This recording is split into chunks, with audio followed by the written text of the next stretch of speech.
Արեգ Կիրակոսյան Factor TV ինձ հետաքրքրում է թե իշխանությունները ինչ սկզբունքով են առաջնորդվում, երբ որոշում են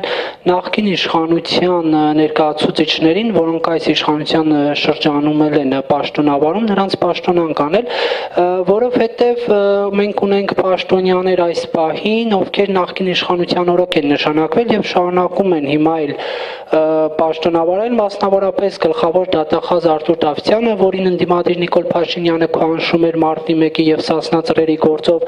Կենտրոնական դրական հանձնաժողովի նախագահ Տիգրան Մուկուչյանը, որին վերագրվում էր աշխարհի բոլոր ընտրակեղծարարությունները, Նիկոլ Փաշինյանը նաեւ անեկդոտ էր պատմում նրա մասին, ասում էր, երբ Բարակ Օբաման նրան առաջարկում, Սերժ Սարգսյանին առաջարկում է, որ ընտրությունների հարցում օգնի, պարզվում է վերջում ԱՄՆ նախագահ Սերժ Սարգսյանն է ընտրվել, այսքանից հետո ինչպես է ստացվում, որ նրանք շարունակում են մնալ, իսկ օրինակ Հրայր Թովմասյանը, որ էլի ձեր նշած հանրապետականների, կեղծարար հանրապետականների օրոք է նշանակվել, պետք է հեռանա, շնորհակալություն։ Զորդ, նախ եւ առաջ, այո, մենք ունենք բժիշկներ, որոնք աշխատել են հանրապետականների օրոք, բժշկական հիմնարկների ղեկավար, դպրոցի տնօրեններ, ովքեր ընտրությունների ժամանակ մասնակցել են, ոստիկաններ, ունենք պետական ապարատում աշխատակիցներ, ունենք լրագրողներ, որոնք աշխատել են հանրապետական падգամավորների հետ։ Այսինքն, չէ, ուզում եմ ասեմ, որ եթե տենց լինի, պետք է Հայաստանի Հանրապետությունը բացի այն մարդկանցից, ովքեր որ որևիցե ձևով շփում չեն ունեցել, պետք է դատարկենք Հայաստանի Հանրապետությունը, կա զրոյական կետ, կա կետ, որից հետո եւ մենք ասել ենք, որ վենդետաներ չի լինելու, որովհետեւ ակնհայտ եւ հասկանալի է եղել, որ մարդիկ ապրել են մի իրավիճակում, որ բոլորը հրաժարվել են եւ եթե դուք զուգահեռներ եք անցկացնում Հրայր Թովմասյանի եւ ենթադրենք դատախազի միջեւ Հրայր Թովմասյանի հետ կապված կա քրեական գործ Հրայր Թովմասյանը քաղաքականացված մարդ է ոչ քաղաքական մարմնի մեջ եւ այլն ես կրկնում եմ եկեք տարբերենք թացը չորից եկեք տարբերենք հասկանանք ինչի մասին ենք խոսում Որովհետև զուգահեռներ ենք sense բերում անցկացնում, փորձում իրար կպցնել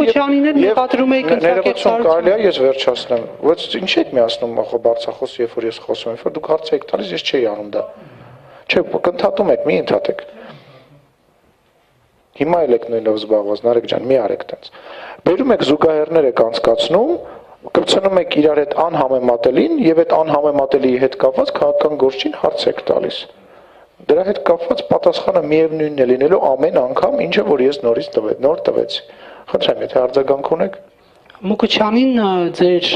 քաղաքական ուժը մեղադրում էր բոլոր ժամանակների ընտրությունները կեղծելու մեջ, պարոն Սիմոնյան։ Հարգելի գործընկեր, երևի խառնում եք, որովհետև մեր քաղաքական ուժը այն եզակի քաղաքական ուժն է, որը հայտարարել է հետևյալը, որ ընդդիմությունը ունեցել է խնդիր ընտրությունների ժամանակ, որովհետև չի կարողացել ապահովել ընտրատեղամասում ներկայացուցիչներ 2000 ընտրատեղամասում 2000 ներկայացուցիչ, որովհետև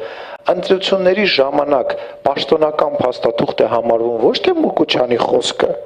այն մի հատ քվեաթերթիկը կոնկրետ այդ ոչ թե քվեաթերթիկը արձանագրությունը կոնկրետ այդ տեղամասից, որը որ ստանում է յուրաքանչյուր դիտորդ։ Եվ այդ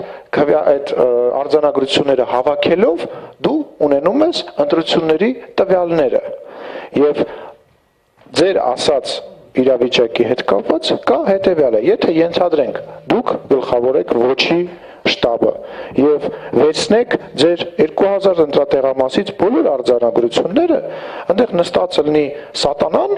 որևիցե բան չի կարող փոխվել, որտեղ դուք փաստաթուղթը ձեր մոտ եղած արձանագրությունն է, այլ ոչ թե այն, ինչը որ կհնչեցվի։ Դրա համար պետք է ծանոթ լինել ընդհանուր process-ին ընտրությունների հետ կապված։ Շնորհակալություն։